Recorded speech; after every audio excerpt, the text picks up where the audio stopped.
Sir, show का time. ये नाक के साथ क्या कर रहे हैं आप? मैं नाक पे तबला बजाना सीख रहा हूँ। अरे भाई देख नहीं रही, मैं अनुलोम विलोम कर रहा हूँ। परसों अंतर्राष्ट्रीय योग दिवस है, उसकी तैयारी कर रहा हूँ, अभ्यास कर रहा हूँ। हाँ वो ठीक है सर, लेकिन अभी आप नहीं चलेंगे, शो का अनुलोम विलोम हो जाएगा। ठीक है, उससे पहले तुम निष्कासन करो। निष्कासन? अरे यानी एग्जिट करो, मैं आता हूँ। हाँ, प्लीज, चलो जल्दी चलो, सर। कहाँ से चले आते हैं।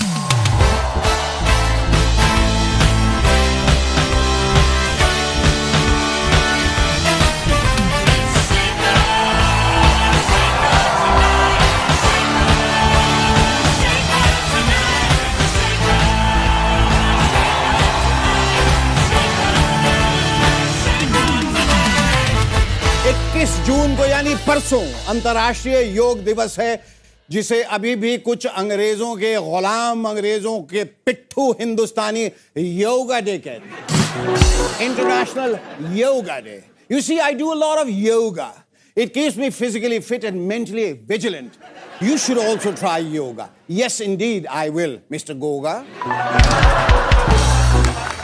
देश भर के तमाम नेतागण योग के अभ्यास में लगे हैं। उनके लिए योग की हिदायतें कुछ इस तरह से हैं। वज्रासन, घुटनों के बल बैठे और अपनी एड़ियों पर अपने पृष्ठ भाग को टिकाएं। इससे पाचन शक्ति बढ़ती है। फिर आप चाहे जो खाएं, चारा खाएं, बैंग खाएं, 2G स्पेक्ट्रम खाएं, इलेक्टोरल बॉन्ड खाएं, पुल खाएं या पूरा का पूरा आयुष्मान भारत खा जाएं, डकार तक नहीं लेंगे, सब हजम हो जाएगा। भ्रामरी प्राणायाम, ये हमारे शिक्षा मंत्री का पसंदीदा आसन है। उन्होंने हाल ही में इसका काफी अच्छा प्रदर्शन किया। आंखों और कानों को बंद करके भंवरों की तरह भुन्न भुन्न करें, भुन भुन भुन, ताकि कोई आंदोलन, कोई सवाल, कोई शिकायत कानों तक ना पहुंचे। बस अपनी ही भुन भुन, अपनी ही धुन, अपनी ही गुनगुन, अपने ही गुणगान सुनते। वीरभद्रासन, इससे पैरों को मजबूती मिलती है, ताकि ऊंची छलांग लगाने में, यानी एक पार्टी से दूसरी पार्टी में कूदने में आसानी। हाल ही में टीएमसी के नेताओं ने इसका बेहतरीन प्रदर्शन किया। अभिषेक बैनर्जी राहुल बाबा के साथ कूदते हुए दिखे, तो दूसरी तरफ काकोली कमल के फूल के साथ कचकचा के कूदती दिखी। बहुत सारे तो एक ही जगह खड़े खड़े कूद रहे हैं, ताकि कोई उन्हें भी अपने साथ ले ले। लेकिन ममता दीदी जान गई हैं कि तृणमूल का अब ना तृण बचा है, ना मूल, ना सर बचा है, ना चूल। इसलिए अब ममता दीदी को ऊंची छलांग लगाने के लिए वीरभद्रासन बहुत जरूरी है।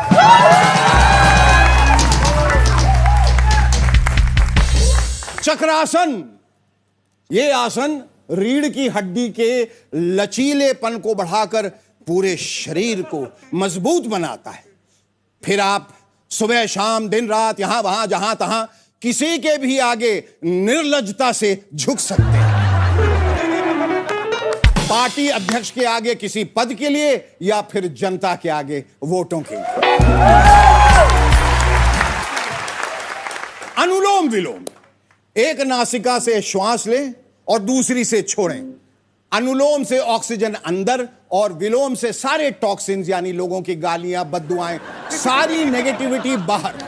लेकिन अगर आप दिल्ली में हैं तो ये हरगिज ना करें, वरना अनुलोम करते हैं दिल्ली की हवा से आपकी आत्मा विलोम से पहले ही हरिओम ना हो जाए।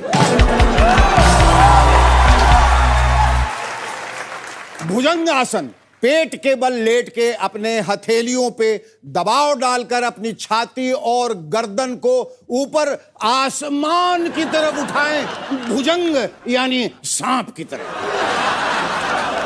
ये फेफड़े खोलेगा और सीना 55.5, 56 तक तो जरूर कर देगा जी। 56 इंच वो मुमकिन नहीं, ना ना ना, वो योग से नहीं, वो तो विशिष्ट योग्यता से मिलता है। शवासन, पीठ के बल लेट के शरीर को ढीला छोड़ें, जैसे कोई जिंदा लाश। इस आसन में न कुछ बोलते हैं, न कुछ सुनते हैं, न कुछ देखते हैं, न हिलते हैं, न डुलते हैं। नहीं समझे? कैसे समझे? अरे हाँ, जैसे हमारे देश का सिस्टम देखा जाए तो वो भी तो इतने सालों से शवासन में ही तो है। So do yoga every day to keep yourself physically agile and mentally bright. Welcome to Sheikha Tonight.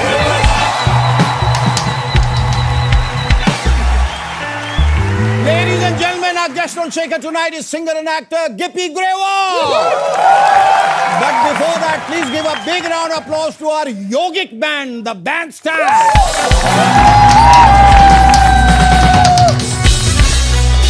Modi ji को नेहरू जी का रिकॉर्ड तोड़कर लॉन्गेस्ट सर्विंग इलेक्टेड पीएम बनने पर दिली बधाई।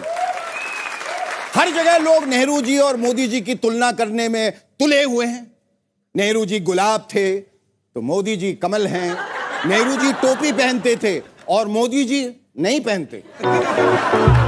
दोनों ने आजादी के बाद देश की बागडोर संभाली, एक ने 1947 वाली और दूसरे ने 2014 वाली। दोनों ने देश को अपना परिवार समझा, दोनों को बच्चों से बेहद लगाव रहा। नेहरू जी बच्चों को कहानियां सुनाते थे तो मोदी जी पूरे देश को। नेहरू जी को लोगों ने चाचा नेहरू कहा और मोदी जी को मोदी मोदी मोदी मोदी मोदी। तो जैसा मैं कह रहा था, प्रधानमंत्री श्री नरेंद्र मोदी भारत के सबसे लंबे समय तक सेवा करने वाले निर्वाचित प्रधानमंत्री बन गए। कुल 4,399 दिन। ये अपने आप में एक कीर्तिमान है, एक रिकॉर्ड है। बधाई हो मोदी जी, एक बार फिर से बधाई। एक बात कहूं सर, अगर अच्छे दिन लाने के लिए 4,399 दिन और लग जाए तो कोई परवाह नहीं, हम आपके साथ हैं। और देखा जाए सर तो आप तो देश विदेश घूमते रहते हैं, कहीं से भी ले आइए अच्छे दिन, क्योंकि जब तक आप नहीं लाएंगे हम आपको जाने नहीं देंगे। नहीं सर, नहीं नहीं, मोदी मोदी मोदी मोदी मोदी। जाहिर है इस रिकॉर्ड के बाद उनकी तुलना नेहरू जी के साथ होने लगी है, जिस पर झुंझलाकर कांग्रेस के एक सीनियर लीडर ने कहा, this is highly unacceptable, this is audacious, odious. This comparison is nothing short of floxy-nosy, nihilipilification. बाकी कांग्रेस वाले अब तक कंफ्यूज हैं कि ये हमारी तरफ से बोल रहा है या उनकी तरफ से।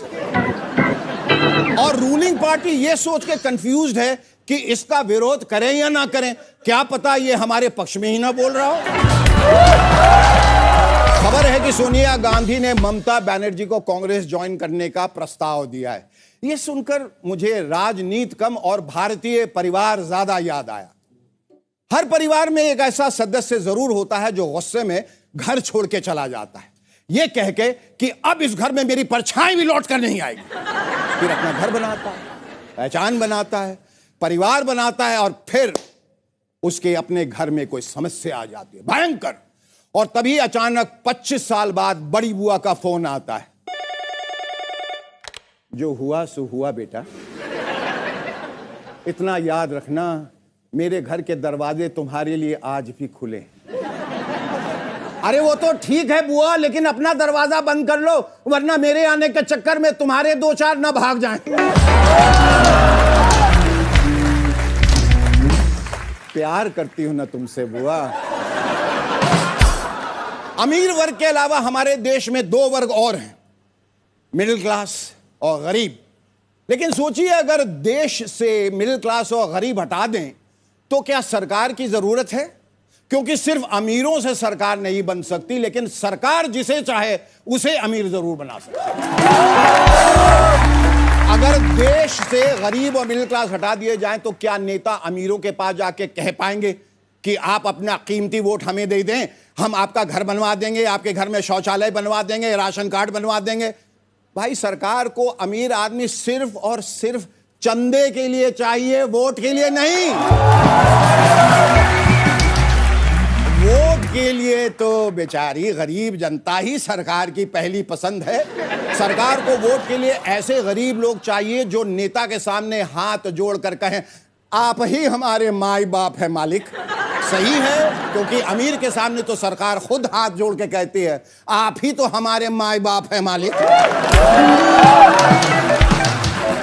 वैसे सरकारों को अमीर आदमी बहुत अच्छे लगते हैं, क्योंकि भले पेट्रोल महंगा हो जाए, एलपीजी महंगा हो जाए, ट्रेन का किराया बढ़ जाए, इतिहास में आज तक हमने किसी अमीर को सड़कों पर उतरकर आंदोलन करते हुए नहीं देखा। कभी किसी अमीर को नारे लगाते हुए नहीं देखा, अमीर एकता जिंदाबाद, हमारी मांगे पूरी करो। अरे ये सब गरीब और मजदूरों के नारे हैं। गरीब एकता जिंदाबाद, मजदूर एकता जिंदाबाद।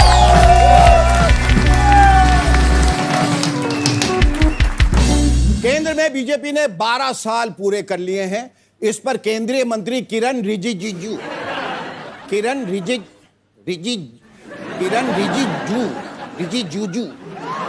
आरजे जी का कहना है कि पिछले 12 सालों में बीजेपी ने जो काम किया है वो स्वर्ण अक्षरों में लिखा जाएगा। कमाल है यार, सरकार आम आदमी को तो सोना खरीदने से मना कर रही है और अपना काम स्वर्ण अक्षरों में लिखाना चाहती। रेल मंत्री अश्विनी वैष्णव जयपुर में मोदी सरकार की 12 साल की उपलब्धियों पर प्रकाश डाल ही रहे थे कि इतने में लाइट चली गई। बाकी उपलब्धियां उन्हें मोबाइल के टॉर्च के प्रकाश में बताई। अयोध्या में राम मंदिर से चढ़ावा चोरी होने की खबर आई। राम के घर चोरी, अरे राम राम। इस बारे में जब हमने भाजपा वालों से पूछा तो एक भाजपाई ने झुंझला के कहा, अरे भाई साहब, अयोध्या से हमारी सीट चोरी हो गई है, तुम्हें चढ़ावे की पड़ी। वैसे जब मीडिया ने सरकार के किसी मंत्री से इस चोरी के बारे में पूछा तो उन्होंने कहा कि ये ट्रस्ट का मामला है। सही कहा मंत्री जी, मामला ट्रस्ट का ही है और वो इतनी बार टूट चुका है कि अब ट्रस्ट पे ट्रस्ट ही नहीं रहा रे। बीते शुक्रवार को एक बड़ा हादसा तब हुआ जब सांस और पानी के बाद जिंदगी की सबसे बड़ी जरूरत, द इंडिस्पेंसिबल इंस्टाग्राम, थोड़ी देर के लिए डाउन हो गई। इस हादसे में 17 इन्फ्लुएंसर्स को सांस लेने में तकलीफ हुई। 1.25 लाख इंस्टा यूजर्स को सीने में दर्द की शिकायत हुई। कहीं कहीं से जेन जी के रोने और चीखने की आवाजें सुनाई दी।